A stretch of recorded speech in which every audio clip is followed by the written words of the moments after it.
Anies tuh merasa bahwa dia bisa berjalan tanpa partai politik.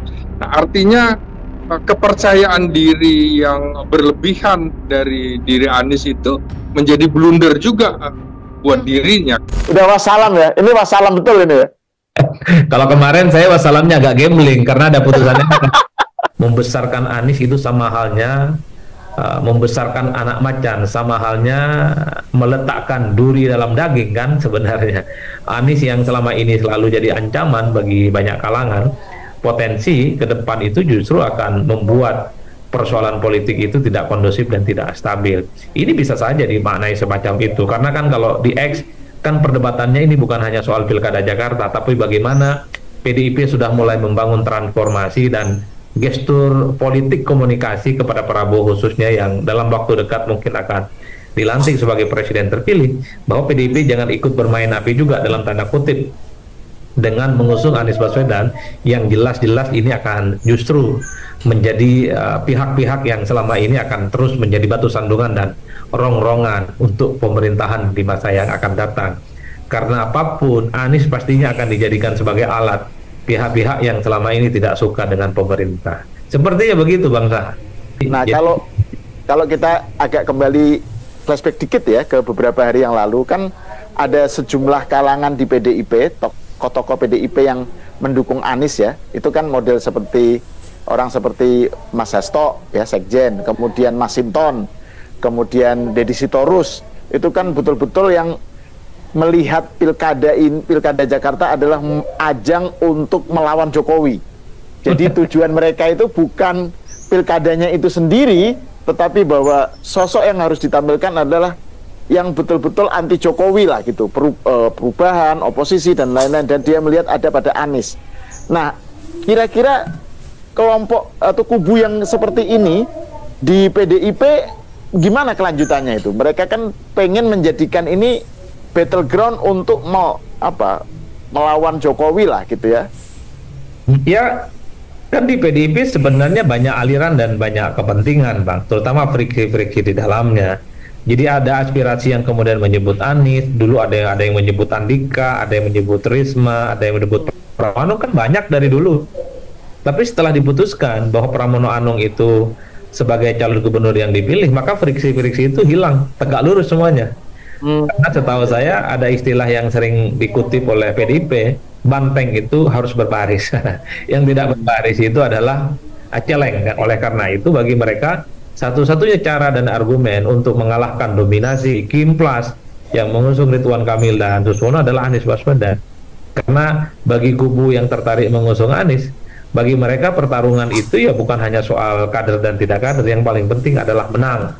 Karena menang itu biasanya itu bisa banyak bicara hal, Bang. Tapi kalau kalah itu tak ada penjelasan apapun yang bisa disampaikan ke publik.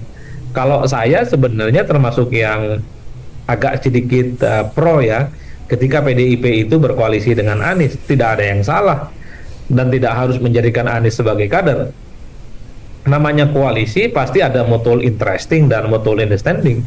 Anies misalnya calon gubernur, wakilnya dari kader PDIP. Sebut saja misalnya seperti Rano Karno, kan masih ada variabel PDIP-nya sebenarnya, meski nomor satunya itu adalah Anies Baswedan. Dalam konteks itu, dalam sebuah kerjasama politik, tentu tidak ada yang rugi dan tidak ada yang untung, sama-sama untung, win-win solution. Nah, yang rugi itu kalau calon gubernurnya Anies, wakil gubernurnya orang lain, baru kemudian PDIP akan dipermasalahkan. Ini kerjasama politik biasa sebenarnya. Karena di berbagai tempat misalnya PDIP dulu kan sangat kelihatan anti dengan PKS, di berbagai tempat ada kerjasama kok antara PDIP dengan PKS. Saya kan dari awal ngomong juga nih dengan Bang Sahal di Cokro TV ini mengatakan nggak ada yang salah dari PDIP berkoalisi dengan Anies, why not? Karena sifatnya saling membutuhkan, terutama untuk mengakselerasi bagaimana menang di Jakarta. Anies adalah salah satu opsi yang dinilai punya potensi untuk memenangkan pertarungan, karena ceruk pemilihnya itu jauh lebih besar ketika misalnya ada kawin politik dengan Anies Baswedan. Kalau begini ceritanya Pramono Anung, kemudian hanya dengan Rano Karno, ceruk pemilih di luar PDIP ini sulit untuk didapatkan. Pramono Anung ya pemilihnya nasionalis, Rano juga pemilih nasionalis, terkonsolidasi di pemilih-pemilih kawan-kawan PDIP. Tapi kalau ada Anies Baswedan atau bukan Anies atau siapalah judul dari kalangan yang kelihatan sosok politik Islamnya, ada tambahan, ada insentif yang bisa ditambahkan. Tapi sekali lagi ini bacaan kita secara normatif. Tapi ya inilah PDIP yang kita bisa lihat hari ini Bang, dan di berbagai tempat memang PDIP itu memang cenderung untuk mengusung kader mereka itu untuk bertanding dari kalangan internal mereka, termasuk di Jawa Tengah. PDIP tak berkoalisi dengan partai manapun Bang, mengusung Andika dan Hendi. Padahal kalau mau dapat tambahan dari partai yang lain, misalnya berkoalisi dengan PKB, berkoalisi dengan P3 atau dengan yang lain, figur-figur eksternal yang saya kira punya kekuatan politik yang juga relatif bisa menambah dukungan politik. Jadi pada disinilah saya punya kesimpulan sederhana bahwa bagi PDIP kader itu adalah utama, pilkada itu adalah ajang memuliakan kader mereka sebagai salah satu kontestan, kalah menang itu soal bonus. Ya. Oke, nah ini yang terakhir nih. Saya kira kita perlu juga membahas soal Anies ya, karena kan ini faktor perkembangan yang sangat menarik dan begitu mendadak ya. Kan kalau kita lihat dari Senin itu kan Anies sudah pakai batik merah ya, kemudian sudah pamit sama ibunya. Itu kan artinya sudah ada sinyal yang kuat lah gitu bahwa memang akan dapat rekomendasi dari Bu Mega. Tapi nyatanya kan tidak gitu. Nah, ini sebuah perkembangan yang menarik. Nah, yang perlu dilihat ini adalah Anies ke depan ini gimana setelah tidak dapat tiket dari PDIP.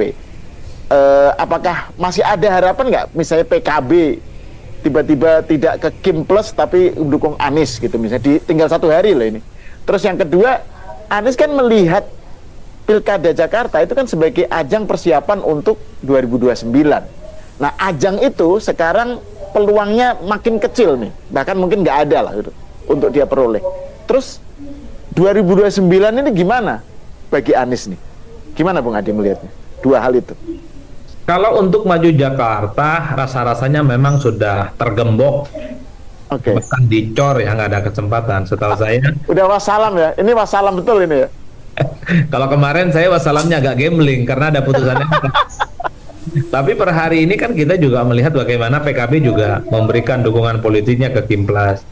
Jadi dukungan ini secara definitif sudah dibawa dan didaftarkan ke KPU. Rasa-rasanya agak sulit Bang bagi Anies untuk maju kembali ya.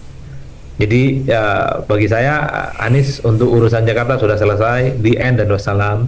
Jadi kalau berpikir tentang Anies ingin kembali muncul di panggung politik kan opsinya 2. Masuklah partai politik, berkarir di situ, membangun jejaring dari awal, atau yang kedua bikin organisasi sosial kemasyarakatan.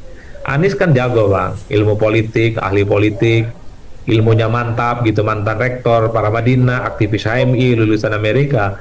Saya kira kalau ini dimanfaatkan sebagai sebuah gerakan sosial, sekalipun Anies misalnya tidak terjun dalam dunia secara praktis, tapi aktivitas sosialnya inilah yang kemudian akan terkoneksi sebagai figur yang terus akan dibicarakan oleh publik ya, sebagai sosok yang dinilai punya potensi di masa yang akan datang untuk terus muncul sebagai calon-calon pemimpin di masa yang akan datang. Saya pernah nulis di salah satu koran nasional ketika Prabowo Subianto terpilih jadi presiden, Pak. Belajarlah dari Prabowo Subianto. Prabowo itu 4 kali Bang ikut kompetisi.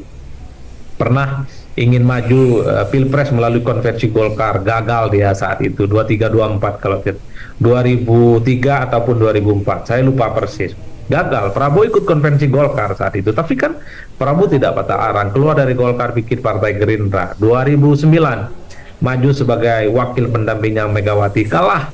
Tanding lagi 2014 maju sebagai kandidat Pilpres, kalah. Setelah itu tanding lagi 2019, kalah. 2024 ada rezekinya, takdir Tuhan mengantarkan Prabowo sebagai presiden. Anies baru sekali kalah kok. belum seberapa dibandingkan perjuangan yang dilakukan oleh Prabowo Subianto yang dinilai dari bawah itu, Bang. Artinya kalau Anies terus punya mimpi untuk menjadi presiden di Republik Indonesia, opsinya cuma 2, bikin partai politik, ikut partai politik, atau dia bikin organisasi sosial kemasyarakatan. Saya kira di situ kuncinya, nggak ada cerita lain, Bang. Karena ada kecenderungan opsi bikin podcast gitu gimana menurut? Karena Kalau sekarang politik ini tidak hanya cukup di ruang maya, Bang, ya. Tidak cukup hanya di ya, narasi. tapi tadi itu ya soal belajarlah pada Prabowo gitu. Poinnya Bung Adi. Tapi kan Anies ngasih nilai Prabowo 11. Masa dia mau belajar sama orang yang dikasih nilai 11 dari 100 gitu? Itu yang dinilai soal kinerjanya sebagai Menhan. Enggak, saya bercanda. Ya tapi itu sesuatu Maksud yang saya soal ini, Bang, ketahanan secara politik, soal kesabaran secara politik. Saya kira Prabowo itu adalah contoh yang sempurna bagi saya. Tentu terlepas dari plus minus yang ada. Prabowo 4 kali, Bang, bahkan ya hampir 5 kali lah kira-kira begitu, punya mimpi untuk menjadi presiden di Republik ini, ikut konvensi Golkar supaya Golkar mencalonkan dirinya sebagai calon presiden, kalah nggak dapet tiket kan. Kemudian dengan Megawati, kemudian dengan Hatta Rajasa, kemudian dengan siapa lagi, Sandiaga Uno, dan yang terakhir dengan Gibran, baru ada jodohnya menang jadi presiden. Jadi bagi saya Anies itu tidak bisa hanya asik sendiri dengan posisinya yang selalu mungkin merasa di atas angin, selalu menjadi magnet, selalu menjadi pujaan banyak partai. Mungkin dulu ya ketika Anies masih jadi gubernur, tapi ingat setelah Anies tak lagi jadi presiden, aura kebintangannya sudah hilang. Apalagi lagi jadi gubernur. Iya, setelah lagi jadi capres. Ya, maksud saya setelah tak lagi jadi gubernur dan kalah di Pilpres, aura kebintangan Anies kan bisa kita saksikan dengan nyata tak lagi jadi darling. Ya buktinya 3 partai pengusung di Pilpres di Jakarta wassalam, mereka kompak balik badan dan tak sedikit pun meninggalkan bekas tertarik untuk mengusung Anies.